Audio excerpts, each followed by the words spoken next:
Ok, chers amis, je vais parler du rôle de conseiller des Français à l'étranger, qui est mon rôle d'élu. Je suis élu à ce titre pour Hong Kong et Macao.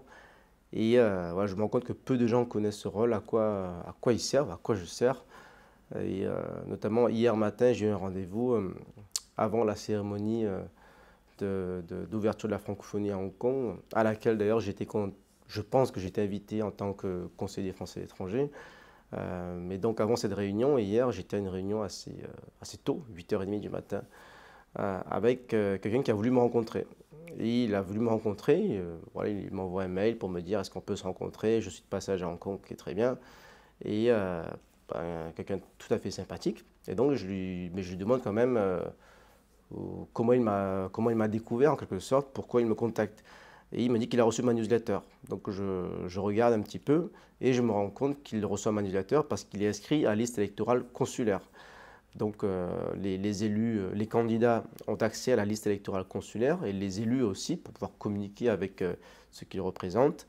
Et donc je me rends compte qu'il est inscrit parce qu'il a vécu à Hong Kong. Ensuite il a déménagé, maintenant il habite à Bangkok, mais du coup il reçoit toujours ma newsletter, il ne s'est pas désinscrit. Bon voilà. Et donc je lui demande comment tu as entendu parler de moi. Il dit ben, écoute, ouais, je reçois ta newsletter, et je ne sais pas pourquoi je la reçois, mais je la reçois. Voilà. Donc il la reçoit, il la trouve intéressante, il me contacte et on se voit, on se rend compte, bon, discussion très intéressante.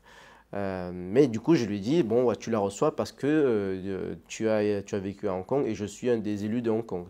Et donc, il me demande, ah bon, qu'est-ce que c'est? Je ne connais pas. Donc, je lui explique aussi qu'il y a des élus en Thaïlande, il y a 4 élus à Hong Kong, 4 élus en Thaïlande, il y en a partout dans le monde. Et je vous explique un petit peu ce rôle. Alors, en fait, il y a un rôle en quelque sorte obligatoire en fait, pour lequel on est mandaté, c'est-à-dire participer aux réunions du conseil consulaire et voter pour les sénatoriales. Donc ça, c'est les deux choses obligatoires. Même le vote pour les sénatoriales est obligatoire, hein, pour information. Beaucoup ne le savent pas, mais euh, pour, pour une élection normale, les présidentielles, législatives, bien entendu, il y a de l'abstention, c'est pas obligatoire. Mais pour les grands électeurs comme nous, si on ne vote pas pour les sénatoriales, on risque des amendes, des sanctions. Donc le vote est obligatoire pour les grands électeurs. Donc on doit voter et on doit participer aux réunions du conseil consulaire qui ont lieu 2 fois par an, qui concernent notamment la plupart des réunions, les bourses scolaires, l'action sociale, la sécurité. Voilà. Donc finalement ce rôle il est très minime, c'est pas un job à temps plein, hein. Voilà, ça c'est le rôle officiel. Après, il y a un rôle, je veux dire, symbolique, c'est-à-dire qu'on assiste les Français qu'on représente dans tous les domaines possibles, essentiellement, évidemment, l'enseignement, la santé, l'emploi, toutes questions qui sont liées plus ou moins au conseil consulaire, la sécurité, etc. Mais on est aussi des représentants de la communauté. Donc, toute question qui a un rapport avec le quotidien des Français et l'étranger, on essaie de les soutenir et d'être un lien en quelque sorte entre les Français de l'étranger et l'administration. L'administration, c'est le consulat, les ambassades, etc., etc., le ministère. Et en général aussi, quand il y a des invités qui viennent où on est, voilà, par exemple, si quand à Hong Kong, il y a un élu, un parlementaire, un sénateur, un député qui vient, normalement, il veut faire un point sur la communauté française. Donc, il demande à rencontrer le consulat, le lycée, la chambre de commerce, les associations, les élus, tout naturellement. Donc, on fait en général des réunions avec les 4 élus de Hong Kong et la personne. Ça peut être des politiques, mais ça peut aussi être l'administration. Récemment, on a eu le sous-directeur de l'administration des Français à l'étranger. Voilà, bon, toute personne qui veut faire un point sur la communauté française pour comprendre leurs problématiques et recevoir éventuellement leurs commentaires, bon, toute question en tout genre, on parle un peu au nom des Français. Voilà, donc nous sommes 4 élus à Hong Kong, mais il y en a plus ou moins selon les circonscriptions.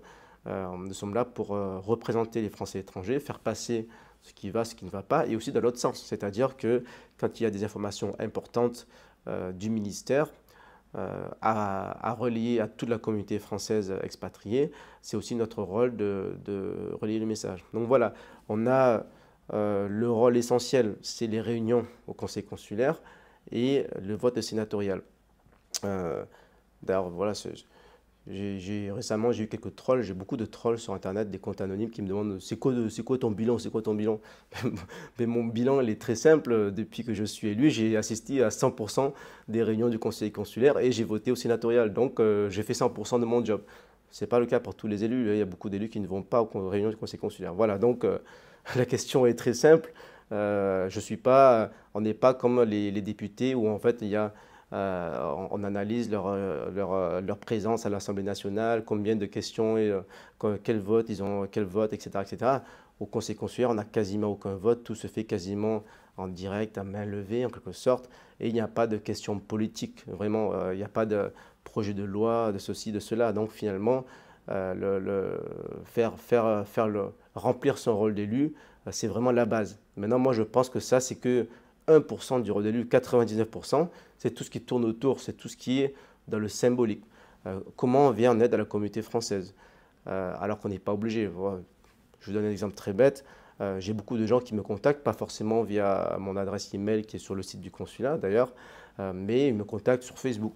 Par hasard, parce qu'ils ont vu mon nom, ils savent qui je suis, ils me contactent pour des raisons diverses. Pour dire, je veux faire un PVT, qu'est-ce qui me manque, qu'est-ce qu'il me faut comme document, je cherche un logement. Okay, donc parfois je réponds, parfois je ne peux pas. Donc d'ailleurs, il y a un groupe, il y a plusieurs groupes de Français à Hong Kong. Je leur dis, ben, ouais, si vous pouvez, de ce genre de questions, il vaut mieux que vous le posiez dans le groupe. Il y a personne, il y a des gens qui ont plus d'informations que moi, surtout si c'est dans leur domaine, surtout s'ils ont un service à vous rendre comme un logement, etc., ils peuvent vous aider mieux que moi. Moi, je peux donner quelques informations.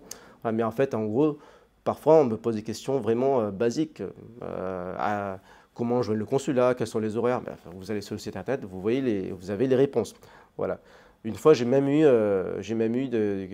quelqu'un qui m'a contacté, qui m'a appelé, qui ne m'a pas envoyé un message, qui m'a appelé. Et en plus, ce moment-là, j'étais à l'hôpital, ma femme allait presque accoucher. Et la dame me dit, j'ai perdu ma Hong Kong ID, comment je fais? Ben, si vous avez perdu votre Hong Kong ID, c'est comme si vous êtes en France, vous perdez vos cartes d'identité, vous allez à la police, vous déclarez perte, et puis voilà. Ah d'accord, merci. Voilà. Donc finalement, on est un petit peu, parfois, malgré nous, des assistantes sociales des conseils des Français, des Français de l'étranger, c'est-à-dire on est sollicité pour tout et rien. Parfois, quand on nous sollicite aussi parce que le consulat est fermé, le week-end, le soir, ben, on m'appelle, on me dit ouais, je dois faire ça, comment il faut faire, voilà. Je dis pas que je le fais pas et que je le fais pas avec plaisir. Moi, je suis là au service des Français étrangers, ça me dérange pas de le faire, bien entendu, mais dans la limite du raisonnable. C'est pas tout à fait mon rôle et c'est pas. D'ailleurs, je pense, c'est ma position, hein, c'est plutôt le rôle du consulat des associations. J'estime que mon rôle est est surtout politique. Mais après, je sais qu'il y a beaucoup d'élus, des Français de l'étranger, qui croient qu'ils sont vraiment les assistantes sociales des Français étrangers qui vont aider pour tout. À Hong Kong, il n'y a pas trop de problèmes, mais je sais qu'il y a des pays où il y a des Français qui ont fait des actes de délinquance ou qui ont eu des problèmes, ils vont peut-être aller en prison, ils ont fait des choses pas forcément honorables, mais les élus des Français étrangers font tout pour les aider, ils y vont à fond, à fond, à fond. En fait, ils ont dans leur principe, ils se prennent pour Superman, pour tout faire, pour sauver le monde, pour sauver tout Français de l'étranger. Et bon, j'admire cela, pourquoi pas, hein, mais c'est pas notre rôle. Et souvent, ils se désintéressent de la politique. Et je sais très bien parce qu'en fait, c'est ce que je pensais moi-même à l'époque. Voilà, bon, j'ai répondu à la question, je me permets d'aller un peu plus loin de mon analyse, dans mon commentaire, dans le sens où moi-même, quand j'étais candidat en 2021, j'ai fait campagne dessus. J'ai dit, je suis un candidat apolitique. Bon, même si les gens savaient que je suis un ancien de l'UMP, DLR, que je suis divers droite. J'ai eu des commentaires à l'époque, il y a des gens qui me disaient est-ce que je suis plutôt macroniste parce que voilà, on voyait que j'étais proche de certains. Il y en a qui me disaient est-ce que je suis RN parce que j'ai entendu des rumeurs, etc. etc. À l'époque, pour information, j'avais fait la campagne de Jean-François Copé. C'était l'époque où il était considéré plus à droite.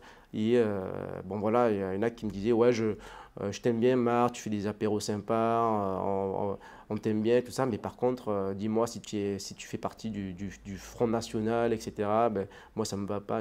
Pourquoi tu dis ça? Ah, j'ai entendu des choses sur toi, le Front National, l'extrême droite, etc. Donc, moi, je suis un candidat apolitique, je ne fais pas de politique, je viens de la droite, certes, mais je fais ça pour rendre service à la communauté. À l'époque, j'étais président d'association, etc., etc. Voilà. Et j'avais cette idée en tête que l'élu, le Conseil des Français étrangers, était là pour rendre service dans tous les domaines à la communauté française, sans parler de politique. Et depuis, les choses ont changé. Déjà pour une raison évidente, c'est que je me suis engagé pour les élections présidentielles. Là, c'est pas un secret. J'ai fait la campagne d'Éric Zemmour et ça fait le gros scandale à Hong Kong. Et je peux comprendre que beaucoup sont venus me voir et m'ont dit non, beaucoup ne sont pas venus me voir. Ils m'ont envoyé des messages anonymes sur Internet, des emails, etc. Mais oui, espèce de traître, tu as dit que tu étais apolitique, finalement tu es politique, tu t'engages, etc. Ok. Il y a du vrai. Après, bon, je n'ai jamais dit que je ne m'engagerai jamais pour les présidentielles. Je dis que mon rôle serait apolitique. Et ça, c'est le cas. C'est-à-dire quand je suis en réunion du conseil consulaire, mon rôle est apolitique. Je siège à côté de mes collègues de gauche, mes collègues centristes, on a des discussions cordiales, on s'entend très bien. D'ailleurs, j'estime que je m'entends le plus avec mon collègue de gauche qu'avec les autres qui sont plutôt centristes. Centristes ou divers droite, s'ils peuvent se considérer divers droite. Voilà, donc parce que justement nos discussions sont apolitiques. Quand on doit décider d'un dossier de bourse, est-ce que telle ou telle famille a légitimement droit à cette bourse? Ben oui, très bien. Donc on exprime notre avis et il n'est pas question de gauche, de droite ou d'extrême gauche ou d'extrême droite là-dedans. Donc mon rôle, moi je suis toujours quelqu'un d'apolitique pour les questions apolitiques, pour le conseil consulaire. Maintenant, en dehors de cela, il y a le vote pour les sénatoriales. Et ça fait partie de nos obligations. Donc il y a deux choses. Il y a le conseil consulaire et il y a le vote sénatorial. Donc moi, quand j'ai fait campagne en disant je suis apolitique, c'est vrai, mais en fait, il y a une contradiction. C'est-à-dire que le conseil consulaire apolitique, il n'y a pas de problème, je pense qu'on est tous d'accord. Mais le vote au sénatorial, c'est un vote qui va impacter le Parlement, le Sénat. Hein, ce n'est pas l'Assemblée nationale, mais c'est quand même politique, le Sénat. On ne peut pas dire que le Sénat soit apolitique, même si en France, il y a beaucoup de sénateurs qui sont élus par des maires de petits villages qui sont dits apolitiques. Parce qu'en France aussi, il y a des élus, des conseillers municipaux, des maires qui sont sans étiquette. Ils sont ni de droite ni de gauche, ils sont juste, c'est un petit village, c'est un petit monde, donc ils disent ils font pas de politique, ils sont élus mais ils font pas de politique. Donc moi j'avais un peu cet état d'esprit pour les Français étrangers, et à la rigueur ça peut avoir du sens, parce qu'à l'étranger, on est une petite communauté, même si quand même à Hong Kong on est 8000 électeurs, c'est liste électorale consulaire, c'est quand même un grand village. On va dire quand même que c'est une petite communauté, les Français et l'étranger souvent parlent moins politique, ils veulent juste s'occuper de leur train quotidien, leur business, etc. Mais beaucoup aussi veulent parler de politique. Et je pense d'ailleurs que beaucoup se désintéressent des élections des conseillers des Français étrangers parce que ça ne parle pas de politique, parce que c'est tous les mêmes. Si vous regardez les candidats, d'ailleurs en fait, pour être honnête avec vous, les programmes, toutes les listes, les 5 listes qu'on a eues en cours, mais même partout dans le monde, les programmes c'est tous les mêmes. On veut aider les communautés françaises, on sera bourse scolaire, on sera actif, on sera ceci, cela. Après, au-delà, il y a ceux qui promettent de faire des newsletters, de faire des réunions mensuelles. Moi, je le fais. Mais il y en a qui ne le font pas, mais ils ne sont pas obligés. Mais dans les principes, tout le monde fait pareil. On veut rendre service à la communauté française, on veut faire du bien. Et il y a très peu de listes qui parlent de politique. Je me rappelle, lors des dernières élections des conseillers de France étrangers, il n'y avait qu'un seul type de liste qui parlait de politique, c'était les listes RN. Donc tout le monde disait, et moi-même je disais que les élections des conseils français étrangers, c'est apolitique, on n'est pas à gauche, on n'est pas à droite, on est apolitique.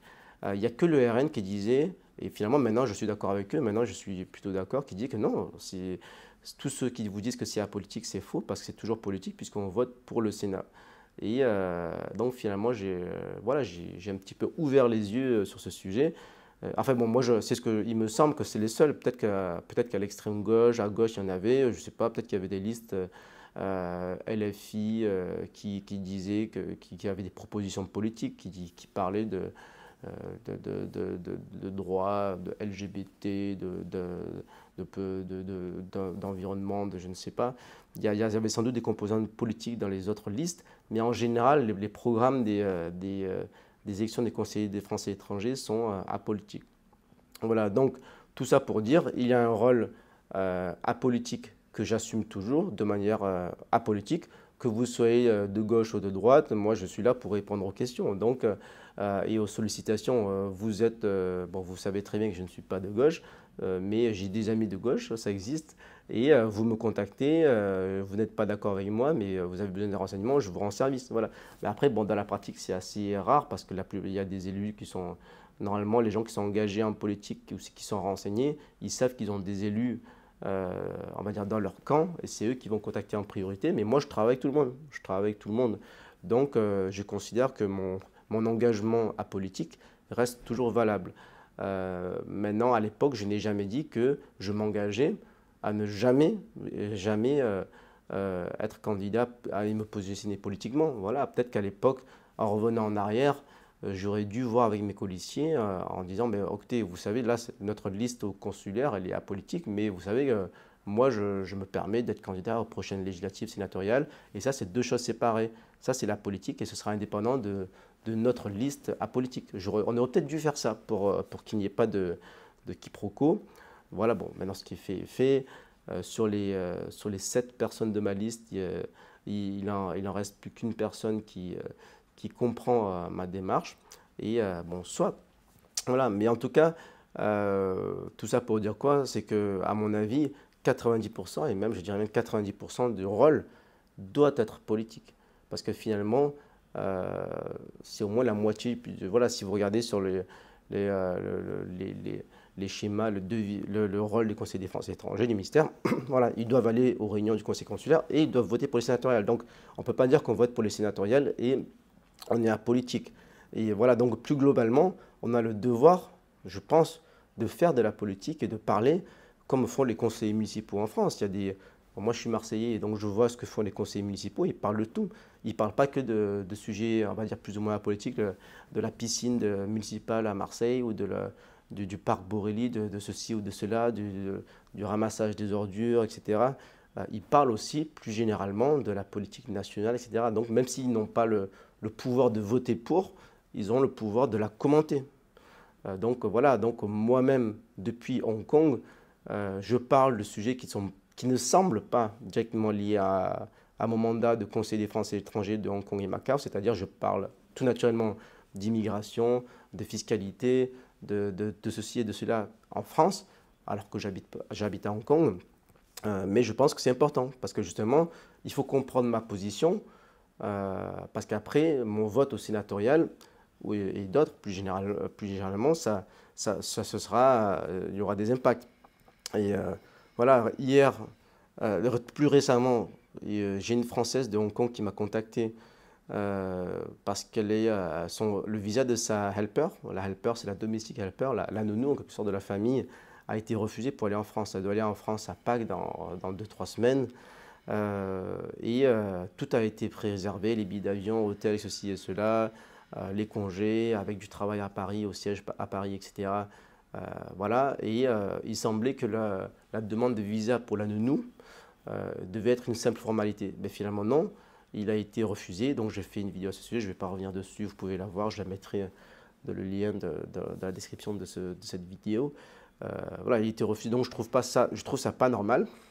Et donc je questionne le consulat qui me répond, bah, tout naturellement, je m'y attendais, qui me répond que bon, c'est confidentiel, etc.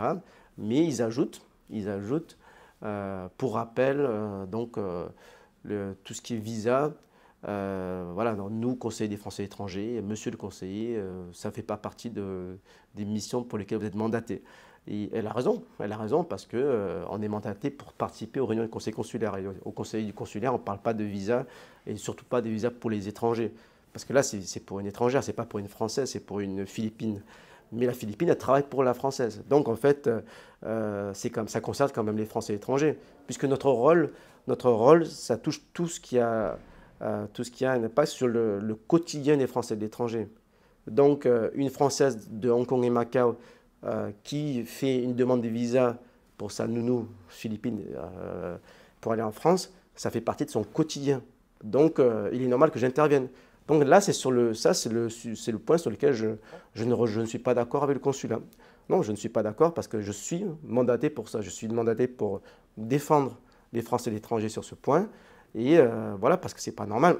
On habite à Hong Kong, on travaille beaucoup, on a beaucoup de stress, on a peu de temps libre. Et le temps libre qu'on a, on l'utilise pour faire des dossiers et ça coûte des frais aussi. Il faut payer le consulat.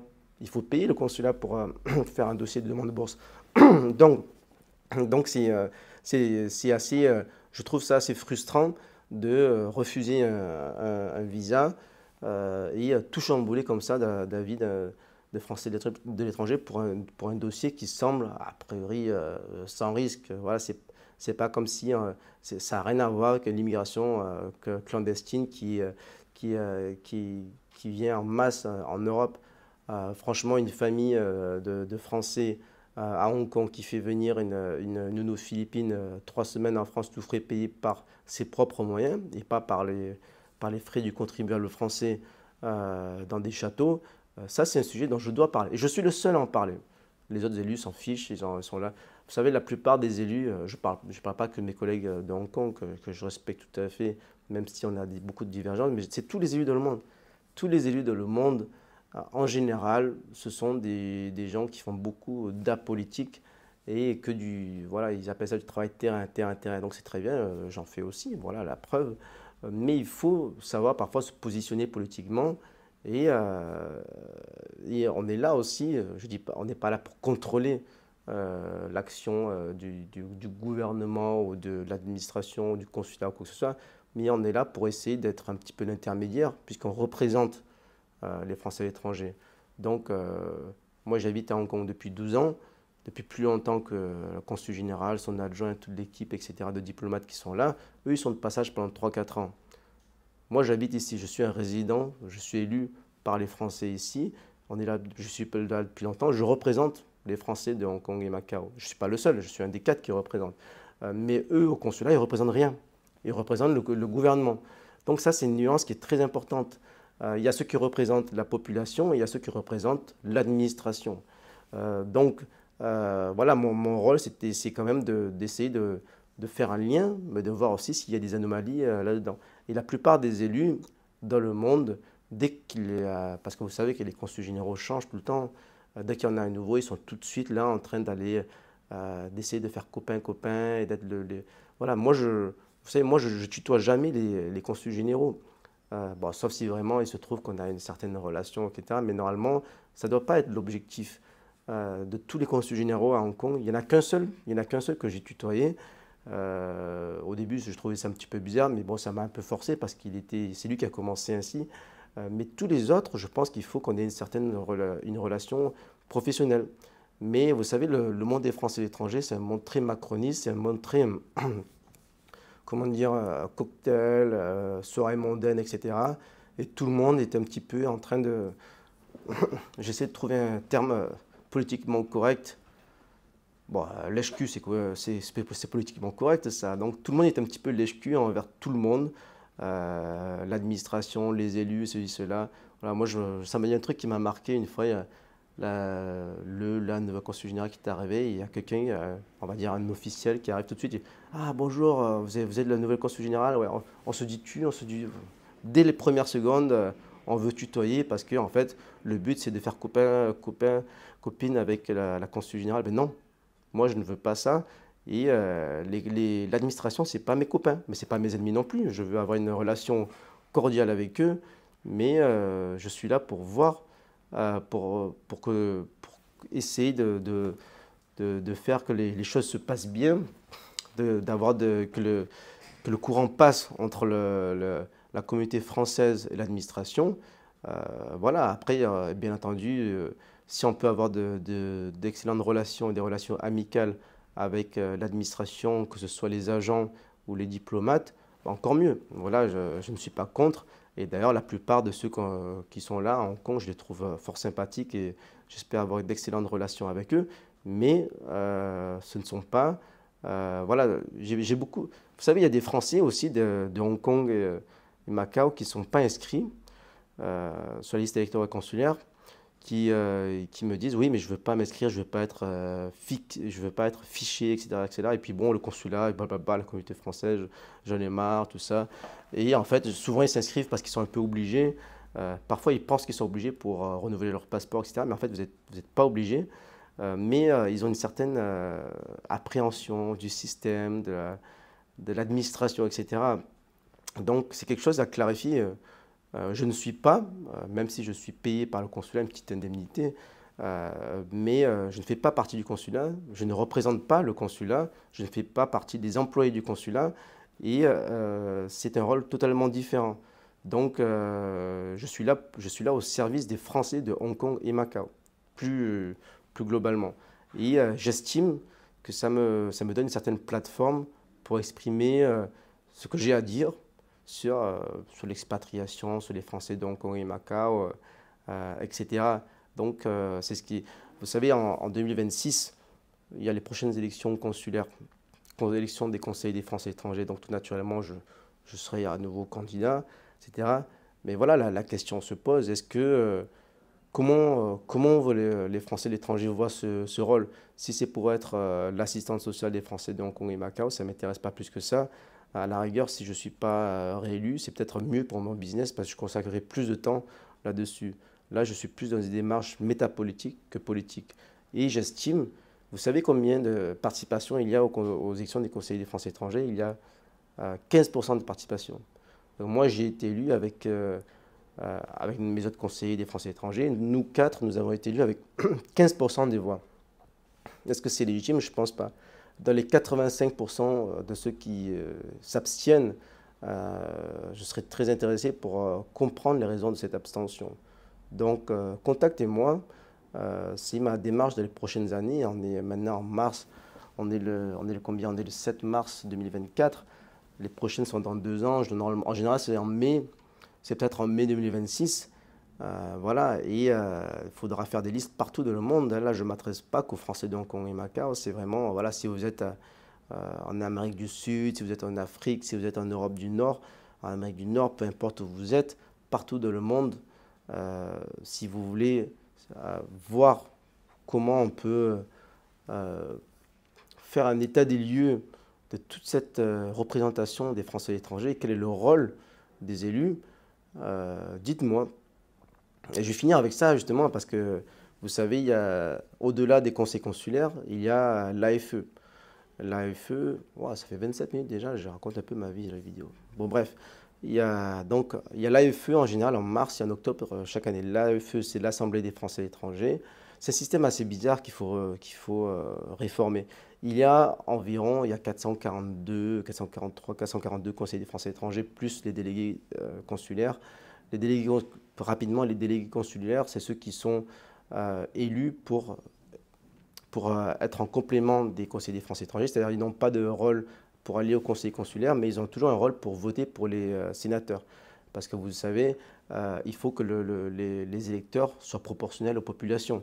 Donc dans des circonscriptions en Asie, je crois qu'il n'y a aucun délégué consulaire, mais en Europe, il y a beaucoup de populations françaises. À Londres et en Suisse, par exemple, il y a tellement de Français que si on voulait faire un conseil consulaire proportionnel au nombre d'habitants, ce serait énorme. À Hong Kong, on est 4, mais je suis sûr, peut-être qu'à Londres, en Suisse, ils devraient faire des conseils consulaires à 20-30 personnes. C'est trop. C'est trop. Donc, il faut des conseils consulaires, mais il faut aussi des délégués pour que ce soit juste pour élire les sénateurs proportionnels aux populations. Donc, bref. Tout ça pour dire quoi? Il y a les délégués consulaires, il y a les conseillers consulaires, conseillers des Français de l'étranger, il y a les AFE. AFE, c'est l'Assemblée des Français étrangers, c'est un petit peu les conseillers, les Français étrangers VIP, on va dire, c'est-à-dire que nous, on est élus en mai, tous les 6 ans, et un mois après, juste un mois après, ce que je trouve bizarre d'ailleurs, parce qu'on ne se connaît pas, etc. Donc c'est plus du copinage, des appareils politiques qu'autre chose, mais bon, bref, le système est fait ainsi. Il sera sans doute réformé prochainement. Donc les conseillers des Français étrangers, comme moi, votent pour les élus à l'Assemblée des Français étrangers, qui sont 90. Donc en fait, c'est 90 personnes parmi les 400 et quelques qui doivent être élus pour siéger à la FE en mars et en octobre.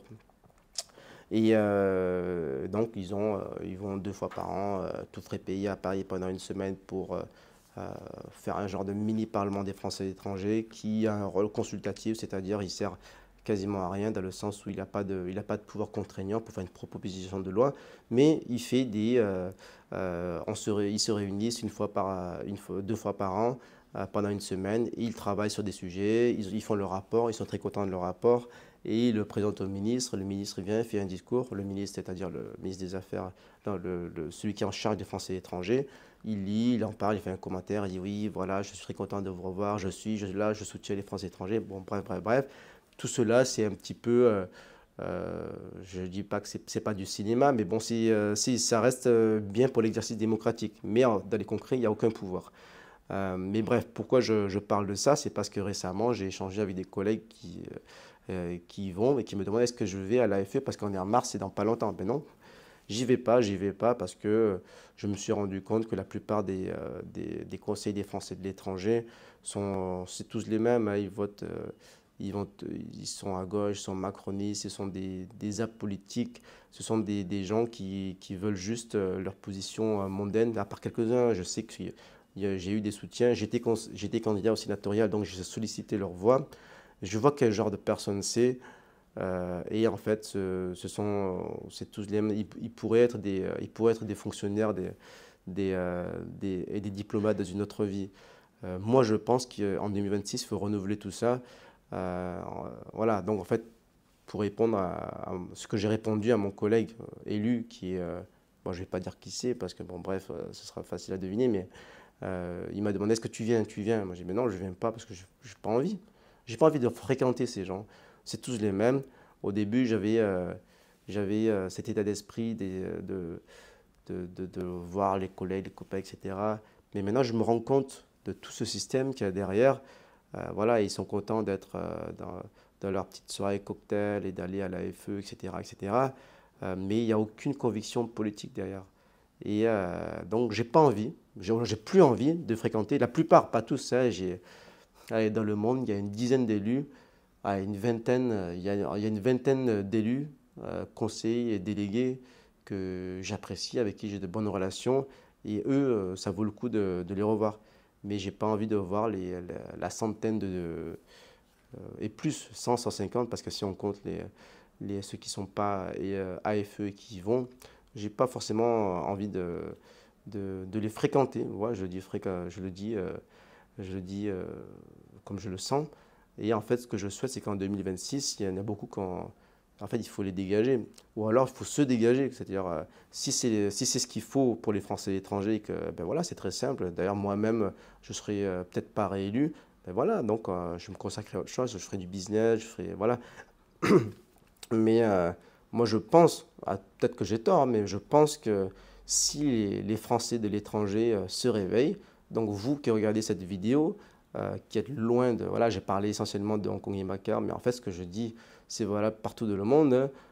Vous êtes au Brésil, vous êtes au Canada, vous êtes en Afrique du Sud, peu importe où vous êtes, vous vous reconnaissez dans ma démarche. Vous connaissez, peut-être que vous ne connaissez même pas le rôle des conseillers des Français étrangers. Vous êtes tombé sur cette vidéo par hasard. Vous dites, ah bon, ça existe, ça, des élus, des Français étrangers, un peu comme les conseillers municipaux en France. J'étais même pas au courant. C'est qui le mien? Pourquoi je ne le connais pas? Il fait quoi comme job? Voilà, moi je pense qu'un élu des Français étrangers, il doit envoyer une newsletter au moins une fois par mois. Moi j'essaye de faire une fois par mois, une fois par semaine même parfois. Il doit communiquer avec ses compatriotes à l'étranger. Donc si vous êtes à l'étranger et que vous ne recevez aucune newsletter, vous savez même pas qui est votre élu, ben, c'est grave je pense. Donc peut-être que vous-même, vous devriez vous présenter aux prochaines élections en 2026. Donc, si ça vous intéresse, dites-moi. Moi, je suis prêt à coacher, à rassembler, à voir partout dans le monde qui peut contribuer au renouveau dont la représentation des Français de l'étranger a besoin. Il y a 85% d'abstention, je vous rappelle. Parmi les 85%, il y a sans doute des gens comme vous qui ne se reconnaissent pas dans leur présentation actuelle. Et donc, vous avez le pouvoir de changer cela. Si on s'y met maintenant, on a 2 ans devant nous, on a 2 ans pour se rencontrer, pour prendre contact, pour réfléchir aux différentes possibilités et pour, pas renverser le système, mais pour changer les choses, pour au moins avoir quelques élus de le monde qui font du boulot. Voilà, donc 2026, une nouvelle vague d'élus qui arrivent, qui ont des convictions et qui ne sont pas là juste pour aller à des cocktails et là, être là pour toutes sortes de prébendes auprès des officiels. Voilà, en 2026, moi ce que je souhaite, c'est que les Français et l'étranger se réveillent et élisent des représentants qui soient vraiment des représentants avec des convictions. Donc, si vous voulez vous engager politiquement, ça commence dès maintenant. C'est pas à fin 2025, début 2026 qu'il faut y penser. C'est maintenant, en 2024. Dites-moi. À très vite.